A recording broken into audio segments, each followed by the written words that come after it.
How does digital audio work? Most of you probably know the basics of digital audio. The amplitude of an electrical wave is measured several thousand times per second, and the measured value is stored digitally. For example, a 16-bit value is stored 44,100 times per second in a 16-bit 44.1 kHz audio file. These values, the bit depth and the sample rate, define the two most important factors about the recording: its dynamic range and the highest frequency it can store. The dynamic range can be computed as bits by 6 dB, meaning 96 dB of dynamic range from noise floor to clipping for a 16-bit recording.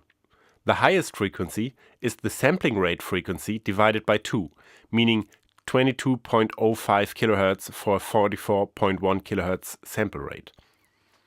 By the way, these are the only factors that define the quality of digital audio compared to the electrical signal that was measured. There is no stair steps, no missing data between the samples, and no timing quantization. To understand why that is so, I really recommend watching the awesome ziff.org video on that topic. Okay, so that is what the first bit of digital audio hardware in your audio interface does. We have a numerical representation of the audio. What happens next? Because it's not feasible to send around each value separately, the audio interface bundles a bunch of samples into what's called a buffer, say for example 512 samples. Now, here's one important bit that always needs to be considered. As we said, 44,000 samples represents about 1 second of audio. So any other amount of samples obviously represents a certain amount of time as well. 512 samples are about 0.012 seconds, or 12 milliseconds in that case. So the audio interface is recording audio for 12 milliseconds, then packs up the data it accumulated, and sends it via USB or PCI to the computer's memory, where it can be processed. On the other side of the computer, the same thing happens in reverse. The computer sends a complete buffer to the audio interface, and the audio interface is using an internal oscillator that runs at the same sampling frequency so that the data is converted to an electrical signal with the same length and time again.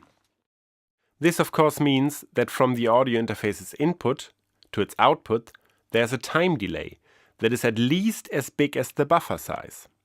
Because the audio interface has to record a full buffer before sending it to the computer cannot play that same audio until it is received in the first place.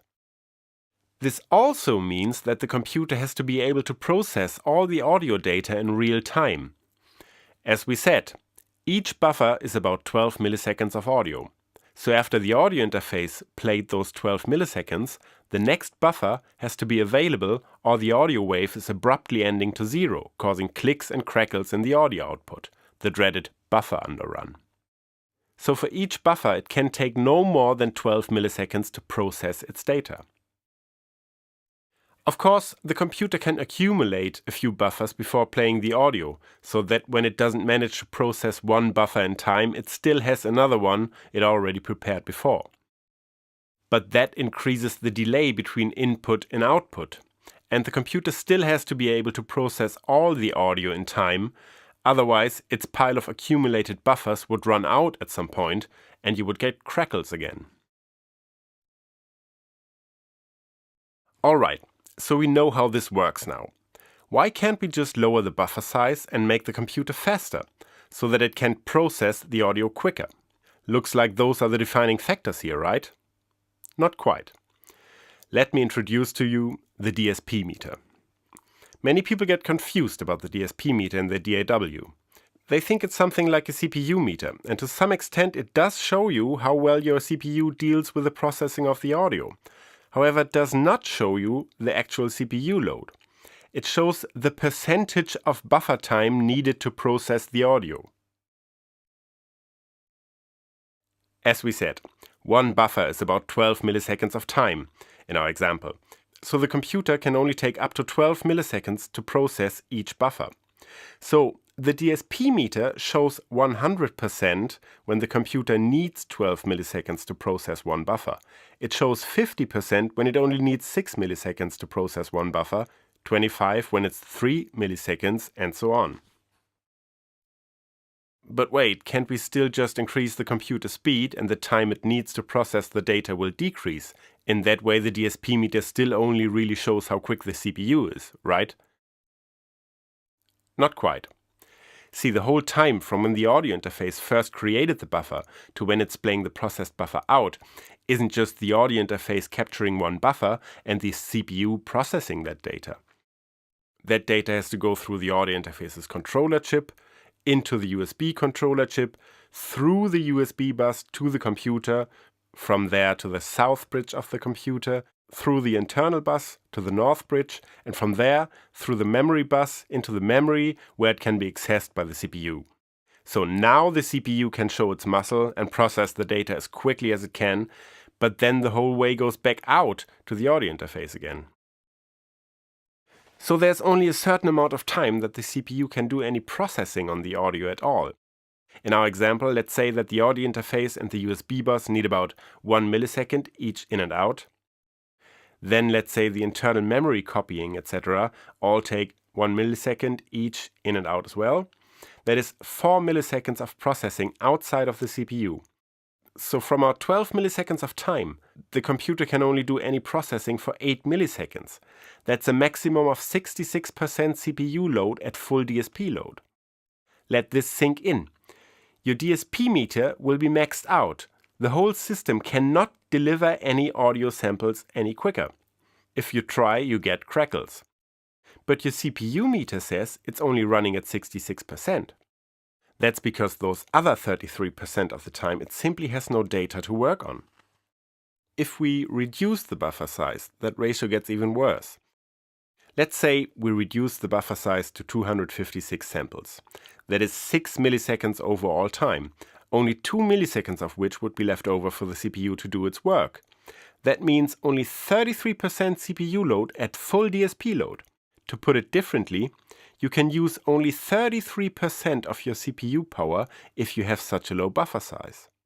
Conversely, if we increase the buffer size to 1024 samples, we now have 24 milliseconds time. Subtract 4 milliseconds, that's 20 milliseconds left for the CPU. A whopping 84% of CPU time can be used on processing audio. Note that all of these values are examples. Real-world values will look different from system to system, but the explained facts don't change. Okay, but multicore, right? That should help, no? Like multiple audio streams or something? Well, not really. First of all, there's still only one USB bus, one memory bus, etc. So that time can't be reduced much. Then there's many things in audio that simply can't be processed in parallel. If you want to have first an EQ on an audio signal and then a compressor, you have to do that sequentially. You cannot do it at the same time. So multiple CPUs don't help that much for audio processing per se. Same with many of the algorithms used in audio. Oftentimes, multiple CPUs don't help that much for increasing processing speed. It's a bit like trying to do a simple math task, like multiplying two large numbers, with two people. To do it more quickly than one person does it in its head, you have to devise a system. Say one multiplies the tens and one the hundreds, but then you have to combine those again, communicate about the numbers, etc. In the end, you might be slower than one person simply doing it in his head. The added CPU core didn't help much. Of course, when you have multiple independent channels, then multiple CPUs will of course allow you to process much more data in a short amount of time. Just like two people can solve a whole stack of separate math tasks quicker than one person alone. So I'm not saying that more CPUs can process more data. Of course they can. I'm just saying that at a certain point they can't do it much quicker, as in with less latency, which is a different thing. By the way, when time isn't a factor, you can use literally 100% of your CPU power to process your data. This is important to remember. We are talking about live digital audio here. It's not only important how quickly you can process, but also how quickly or slowly the data comes in, and at what pace you have to put it out. You can do a lot of trickery with this when you don't have to play the audio live. That is, no live audio input and no synth being played live by MIDI. Many DAWs load seconds of audio from disk for tracks that are just playing audio back to have a larger buffer to do the processing on. That way they can use much more CPU time as they don't have to wait for the additional data. So I hope this helped some people to understand what's going on with audio buffers, crackles, CPU load, latency and such. Depending on the feedback to this video, I'll look into explaining some other digital audio details that I don't see much discussed online. Until then, make some noise.